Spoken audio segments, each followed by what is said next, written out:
نبی اسلام نے ارشاد فرمایا کہ عرش کے سامنے نور کا ایک ستون ہے، جب کوئی اے ستون ٹھہر جا، وہ عرض کرتا ہے کہ اللہ کیسے ٹھہروں، حالانکہ کلمہ طیبہ پڑھنے والے کی ابھی تک مغفرت نہیں ہوئی۔ چنانچہ اللہ تعالیٰ فرماتے ہیں اچھا میں نے اس کی مغفرت کر دی تو وہ ستون ٹھہر جاتا ہے۔ آپ اندازہ لگائیے یہ کتنا اہم کلمہ ہے کہ اس کے پڑھنے پر اللہ تعالیٰ بندے کے گناہوں کی بخشش فرما دیتے ہیں۔ ایک مرتبہ نبی علیہ السلام ایک گھر میں موجود تھے تو آپ نے ارشاد فرمایا کہ اس مجمع میں کوئی غیر مسلم ہے؟ اجنبی سے مراد غیر مسلم تھا کہ کوئی غیر مسلم ہے؟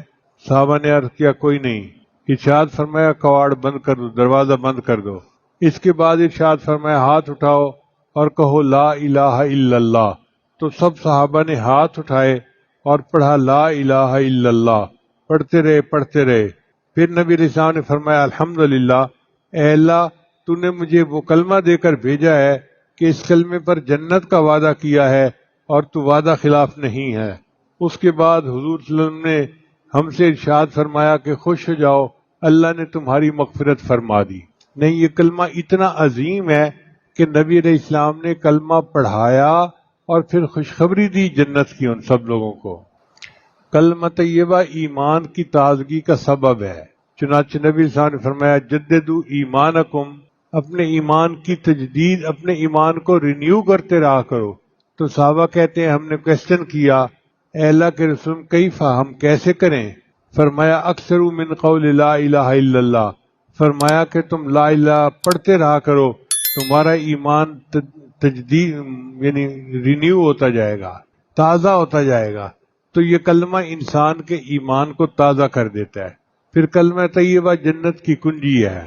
نبی صاحب نے فرمایا مفاتیح الجنت شہادت اللہ الہ الا اللہ، کہ لا الہ الا اللہ کہنا یہ جنت کی کنجی ہے۔ پھر مومن کی زندگی کا اول اور آخر کلمہ طیبہ۔ جب بچہ بولنا شروع کرتا ہے تو اس کو اللہ کا نام کہلوانا چاہیے اور ماں باپ کو چاہیے کہ کلمہ پڑھنا سکھائیں تاکہ زندگی کی ابتدا کلمے سے ہو۔ اسی طرح جب کوئی بندہ دنیا سے فوت ہونے لگتا ہے، آخری وقت میں نبی صاحب نے فرمایا اس کو کلمہ پڑھاؤ، کلمے کی تلقین کرو۔ اب اگر وہ مرتے وقت بھی کلمہ پڑھ لیتا ہے اور اس نے شروع میں بھی کلمہ پڑھا تھا تو پوری زندگی کے گناہ اللہ اس کی وجہ سے معاف فرما دیتے ہیں، کیونکہ اس نے شروع میں اور آخر میں کلمہ پڑھا ہوتا ہے۔ کہ اللہ تعالیٰ کے حبیب صلی اللہ علیہ وسلم نے ارشاد فرمایا کہ لیس من عبد یقول لا الہ الا اللہ مئۃ مرہ الا بعثہ اللہ تعالی یوم القیامت ووجہہ کالقمر لیلۃ البدر، کہ جو بندہ دن میں 100 مرتبہ لا الہ الا اللہ کا ذکر کرتا ہو، اللہ تعالیٰ قیامت کے دن اس کو اس حال میں کھڑا کریں گے کہ اس کا چہرہ 14ویں رات کے چاند کی طرح چمکتا ہوگا۔ آپ اندازہ لگائیے یہ کتنی عظیم عبادت ہے۔ دن میں 100 مرتبہ پڑھنا تو بہت چھوٹا سا عمل ہے۔ ہر نماز کے بعد ہم 20 مرتبہ پڑھنے کا اگر معمول بنا لیں تو بھی 100 مرتبہ ہو سکتا ہے، یا صبح و شام میں کوئی وقت نکال کے 100 مرتبہ پڑھ لیں، یا دفتر آتے جاتے گاڑی میں بیٹھے ہوئے 100 مرتبہ پڑھنے کا معمول بنا لیں تو ہمارا چہرہ قیامت کے دن 14ویں رات کے چاند کی طرح منور ہوگا۔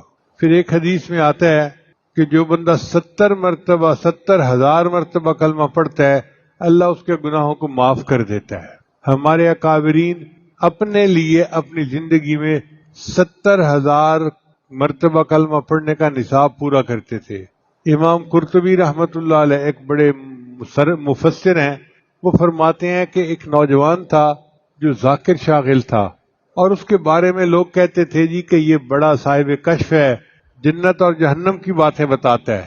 فرماتے ہیں لیکن مجھے تردد تھا کہ پتہ نہیں ٹھیک ہے یا نہیں۔ ایک دن ایک مجلس میں وہ بیٹھا تھا، اچانک اس نے چیخ ماری اور کہنے لگا کہ میری والدہ کو جہنم کا عذاب ہو رہا ہے، اب اس کو پسینے آ رہے ہیں اور وہ بے ہوش ہوتا جا رہا ہے۔ امام قرطبی فرماتے ہیں میں نے اپنے دل میں سوچا کہ میں نے 70,000 مرتبہ کلمے کا نصاب کئی مرتبہ پڑھا ہے، اگر میں ایک نصاب اس کی والدہ کو بخش دوں تو میرا تو نقصان نہیں، اس کی والدہ کا فائدہ ہو جائے گا۔ فرماتے ہیں کہ میں نے اپنے دل میں نیت کر لی اور میرے سوا اور اللہ کے سوا کوئی نہیں جانتا تھا کہ میں نے یہ عمل کیا۔ جیسے ہی میں نے 70,000 والا نصاب اس کی والدہ کو بخشا، وہ ٹھیک ہو کے بیٹھ گیا اور کہنے لگا اللہ نے میری والدہ کے عذاب کو ختم کر دیا اور اس کو جنت عطا فرما دی۔ امام قرطبی رحمۃ اللہ فرماتے ہیں اس سے مجھے دو فائدے ہوئے، ایک تو 70,000 مرتبہ کلمہ پڑھنے پر بخشش کا جو خوشخبری ہے اس کا یقین ہو گیا، اور دوسرا یہ یقین ہو گیا کہ یہ نوجوان جھوٹا نہیں، یہ نوجوان سچا ہے۔ کلمہ طیبہ اللہ کے عذاب سے امن ہے۔ چنانچہ نبی صلی اللہ علیہ وسلم نے حضرت جبرائیل علیہ السلام سے نقل فرمایا کہ اللہ تعالیٰ کا ارشاد ہے کہ میں ہی اللہ ہوں، میرے سوا کوئی معبود نہیں، لہذا میری ہی عبادت کیا کرو۔ جو شخص تم میں سے اخلاص کے ساتھ لا الہ الا اللہ کی گواہی دیتا ہوا آوے گا وہ میرے قلعے میں داخل ہو جائے گا، اور جو میرے قلعے میں داخل ہوگا وہ میرے عذاب سے بچ جائے گا۔ تو لا الہ الا اللہ کا پڑھنا اللہ تعالیٰ کے عذاب سے بندے کو بچا دیتا ہے۔ پھر کلمہ طیبہ ابلیس کے لیے باعث ہلاکت ہے۔ حدیث مبارکہ میں ہے کہ ابلیس نے کہا اہلکت الناس بالذنوب، میں نے لوگوں کو گناہوں کے ذریعے سے ہلاک کیا، وَأَهْلَكُونِي بِلَا إِلَهَ إِلَّا اللَّهِ وَالْإِسْتِغْفَارِ، انہوں نے مجھے لا الہ الا اللہ پڑھ کر اور استغفار پڑھ کر انہوں نے مجھے ہلاک کر دیا۔ یعنی یہ لا الہ الا اللہ پڑھنا ابلیس کے لیے باعث ہلاکت ہے۔ پھر کلمہ طیبہ موت کی تکلیف سے آسانی کا باعث ہے، اس لیے جب کوئی بندہ وفات کے قریب ہوتا ہے تو آخری وقت میں اس کے قریب لا الہ الا اللہ پڑھتے ہیں اور اس کو تلقین کرتے ہیں، کیونکہ کلمہ پڑھنے سے اللہ تعالیٰ موت کی تکلیف کو آسان فرما دیتے ہیں۔ پھر کلمہ طیبہ قبر کی وحشت سے نجات کا باعث ہے۔ جو بندہ کلمہ طیبہ پڑھنے والا ہوگا اللہ تعالیٰ اس کو قبر کے عذاب سے معاف فرما دیں گے۔ کلمہ طیبہ بندے کو صدیقین اور شہداء کے مقام تک پہنچاتا ہے۔ نبی علیہ السلام کے پاس ایک آدمی آیا، عرض کیا میں نے لا الہ الا اللہ کی گواہی دی، نمازیں پڑھتا ہوں، رمضان کے روزے رکھتا ہوں اور زکوٰۃ ادا کرتا ہوں۔ نبی علیہ السلام نے فرمایا جو بندہ ان اعمال پر ہے تو وہ صدیقین اور شہداء میں سے ہوگا، یعنی کلمہ کا ذکر کرنے والا قیامت کے دن اللہ اس کو صدیقین اور شہداء کے ساتھ درجہ عطا فرمائیں گے۔ پھر کلمہ طیبہ 99 دفتروں سے بھاری ہوگا۔ حدیث مبارکہ میں ہے قیامت کے دن اس امت کا ایک گناہگار ہوگا جس کے گناہ بہت زیادہ ہوں گے، 99 دفتر گناہوں کے ہوں گے۔ اس کی مثال ایسے سمجھیں کہ جیسے آپ کسی سبجیکٹ کے نوٹس بناتے ہیں، ایک کاپی ختم ہو جاتی ہے تو پھر دوسری کاپی، پھر تیسری کاپی، پھر چوتھی کاپی، اس کے بھی گناہ اتنے ہوں گے کہ گناہ لکھتے لکھتے 99 رجسٹر گناہوں کے بن جائیں گے۔ اتنا بڑا گناہگار ہوگا اس امت کا۔ اس کے ایک پلڑے میں 99 دفتر رکھ دیے جائیں گے اور دوسرے میں اس کے اعمال رکھ دیے جائیں گے، تو اعمال تھوڑے ہوں گے اور رجسٹر کا جو بوجھ ہوگا زیادہ ہوگا، تو وہ بندہ سمجھے گا کہ اب میری پکڑ ہو جائے گی۔ اللہ فرمائیں گے میرے بندے میں کسی پر ظلم نہیں کرتا، تیرا ایک عمل ہمارے پاس باقی ہے، ہم تجھے وہ دیتے ہیں۔ چنانچہ فرشتہ بطاقہ، کاغذ کی پرچی جو ہوتی ہے نا، چھوٹی سی پرچی، اس کو بطاقہ کہتے ہیں عربی میں، وہ بطاقہ لا کے دے گا، وہ کہے گا یا اللہ 99 دفتر کے مقابلے میں یہ کاغذ کی پرچی کیا حیثیت رکھتی ہے؟ اللہ فرمائیں گے کہ تو اس کو اپنی نیکی کے پلڑے میں تو ڈال۔ جب وہ پلڑے میں ڈالے گا وہ اتنی بھاری ہوگی کہ اس کا نیکیوں کا پلڑا جھک جائے گا اور گناہوں کا پلڑا ہلکا ہو جائے گا۔ تو حیران ہو کر پوچھے گا کہ اس پرچی پر کیا لکھا ہوا تھا؟ اس کے اوپر لکھا ہوگا لا الہ الا اللہ محمد الرسول اللہ، یعنی کلمہ اس نے پڑھا ہوگا، یہ کلمہ 99 دفتر گناہوں سے زیادہ بھاری ہو جائے گا قیامت کے دن۔ پھر کلمہ طیبہ ایمان کا سب سے اہم شعبہ ہے۔ نبی صلی اللہ علیہ وسلم نے فرمایا کہ ایمان کے 70 شعبے ہیں اور ان میں سے سب سے اول شعبہ وہ لا الہ الا اللہ کہنا ہے۔ پھر کلمہ طیبہ شفاعت نبوی کا سبب ہے۔ جو بندہ کلمہ پڑھنے والا ہوگا قیامت کے دن نبی علیہ السلام اس بندے کی شفاعت کریں گے۔ کلمہ طیبہ جان و مال کی حفاظت کا ذریعہ ہے۔ حدیث مبارکہ میں آتا ہے کہ ایک مرتبہ نبی علیہ السلام کا پتہ نہیں چل رہا تھا کہ محبوب علیہ السلام گھر میں ہیں یا کہیں باہر ہیں، تو صحابہ کرام تو بہت فکر مند رہتے تھے، چونکہ مدینہ طیبہ میں باہر سے کافر بھی آتے تھے تو خدشہ تھا کہ کوئی کاروائی نہ کر دے۔ تو ابو ریلہ کہتے ہیں کہ ہم لوگ فکر مند ہوئے کہ نبی علیہ السلام گھر میں بھی نہیں، کہاں ہیں؟ ہم تلاش میں نکلے تو کہتے ہیں کہ ایک انصاری کا باغ تھا کھجوروں کا، میں اس باغ میں گیا، دروازہ تو تھا دوسری طرف، اس کا جہاں سے پانی نکلتا تھا نا، وہ ذرا سوراخ بڑا تھا، میں اس سوراخ کے اندر سے جو ہے نا باغ کے اندر چلا گیا، تو میں نے دیکھا کہ نبی السلام تشریف فرما ہے۔ میں خوش ہو گیا، اے اللہ کے حبیب صلی اللہ علیہ وسلم، ہم آپ کو ڈھونڈ رہے تھے، آپ کہاں ہیں؟ شکر ہے کہ آپ خیریت کے ساتھ یہاں موجود ہیں۔ تو نبی السلام نے فرمایا، ابو ہریرہ، ابھی میرے پاس جبریل علیہ السلام آئے تھے اور انہوں نے یہ خوشخبری دی کہ آپ کی امت کا جو بندہ کلمہ پڑھے گا اللہ تعالیٰ قیامت کے دن اس کے گناہوں کی بخشش فرما دیں گے۔ تو ابو ہریرہ نے پوچھا، اے اللہ کے وسلم، میں یہ جا کے سب کو بتا دوں؟ تو نبی السلام نے فرمایا، ہاں بتا دو۔ تو ابو ہریرہ نے کہا، اے اللہ کے حبیب صلی اللہ علیہ وسلم، میری بات کو کون مانے گا؟ کوئی چیز میرے پاس سند بھی ہونی چاہیے۔ تو نبی علیہ السلام نے اپنے نالین مبارک، جو جوتا مبارک تھا، وہ دے دیا کہ یہ جوتا ثبوت کے طور پہ دکھا دینا۔ وہ کہتے ہیں کہ میں اس خوراک سے باہر نکلا اور آگے عمر لانوں سے میری ملاقات ہو گئی، تو میں نے ان کو خوشخبری سنائی کہ نبی علیہ السلام نے فرمایا ہے کہ جو بندہ کلمہ پڑھے گا اس کے گناہوں کی بخشش ہو جائے گی۔ عمر لانوں نے مجھے دھکا دیا اور کہا کہ چلو میں خود بات کرتا ہوں نبی علیہ السلام سے۔ چنانچہ یہ دونوں حضرات نبی علیہ السلام کی خدمت میں پیش ہوئے تو عمر اللہ نے پوچھا، اے اللہ کے حبیب صلی اللہ علیہ وسلم، آپ نے یہ ارشاد فرمایا ہے؟ نبی السلام نے فرمایا، ہاں میں نے یہ کہا ہے۔ تو عمر اللہ نے کہا، اے اللہ کے حبیب صلی اللہ علیہ وسلم، میرا مشورہ یہ ہے اس بات کو عام نہ کیجیے، ورنہ لوگ گناہوں پہ جرأت کرنے لگ جائیں گے کہ جب کلمہ گو ہیں تو گناہ تو معافی ہو جانے ہیں، اب کرو جو گناہ کرتے ہیں۔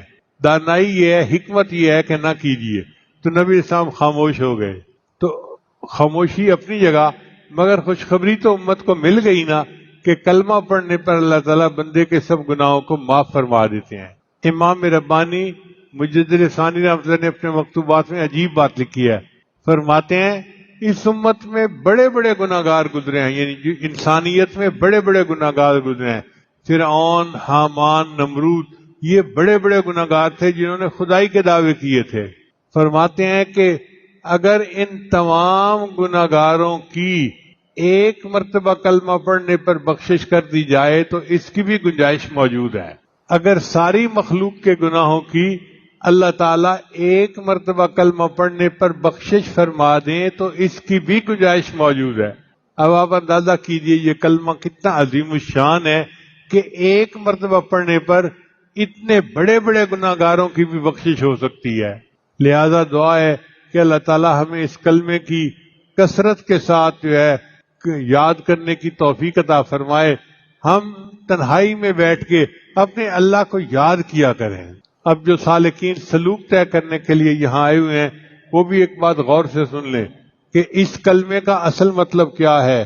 لا الہ الا اللہ محمد الرسول اللہ۔ مخلوق سے کٹو، اللہ سے جڑو، مخلوق سے کٹو، اللہ سے جڑو، پھر اللہ کی نسبت سے مخلوق سے جڑو۔ اس میں لا الہ جو ہے اس میں فنا ہے، سیر اللہ جس کو کہتے ہیں۔ جب بندے نے لا الہ کہا، اپنی بھی نفی کی، ساری کائنات کی نفی کی، تو اس کو فنا کا مقام نصیب ہو گیا۔ جب اس نے الا اللہ کہا تو اس کو فنا فی اللہ اور بقاء باللہ نصیب ہو گیا۔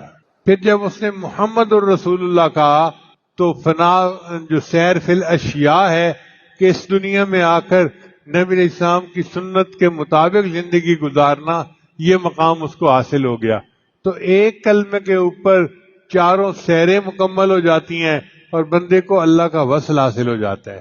تو دعا ہے کہ اللہ تعالی ہم عاجز مسکینوں کو اس کلمے کا ورد کثرت کے ساتھ کرنے کی توفیق عطا فرمائے، اور تنہائی ہو اور انسان خاموشی سے بیٹھ کے اپنے اللہ کو یاد کر رہا ہو، لا الہ الا اللہ کی ضربیں لگا رہا ہو اور اپنے دل کو روشن کر رہا ہو۔ مرد بھی یہ کلمہ کثرت کے ساتھ پڑھے، خواتین بھی اپنے گھروں میں یہ کلمہ کثرت کے ساتھ پڑھیں، اپنے گھروں کو لا الہ الا اللہ کے ذکر سے منور کریں تاکہ نفس اور شیطان کے مکر و فریب سے ہم محفوظ ہو جائیں، اور اللہ تعالیٰ قیامت کے دن روشن چہرے کے ساتھ ہمیں کھڑا کرے اور قیامت کے دن اللہ بخشش فرمائے۔ اسی ایک حدیث مبارکہ میں آتا ہے کہ قیامت کے دن اللہ تعالیٰ فرشتوں کو کہیں گے کہ میرے بندوں سے حقوق العباد کا حساب پہلے لو، بندوں کے حقوق کا حساب پہلے لو۔ تو بندوں کے حقوق کا حساب لیا جائے گا۔ جب بندوں کے حقوق ہو جائیں گے تو اللہ تعالیٰ فرمائیں گے اب کیا بچا؟ فرشتے کہیں گے اللہ اب صرف تیرا حق باقی ہے۔ اللہ فرمائیں گے مجھے اپنے ان بندوں سے حساب لیتے حیا آتی ہے، جس نے بھی کلمہ پڑھا اس کو کہو کہ وہ جنت میں داخل ہو جائے۔ ربما یود الذین کفروا لو کانوا مسلمین، یہ وہ وقت ہوگا جب کافر بھی تمنا کریں گے کاش ہم نے بھی کلمہ پڑھا ہوتا۔ یہ کلمہ اتنا عظیم ہے، اللہ تعالی ہمیں اس کے بار بار ورد کی توفیق عطا فرمائے اور اس کی نور سے اللہ ہمارے دلوں کو منور فرمائے۔ وآخر دعوانا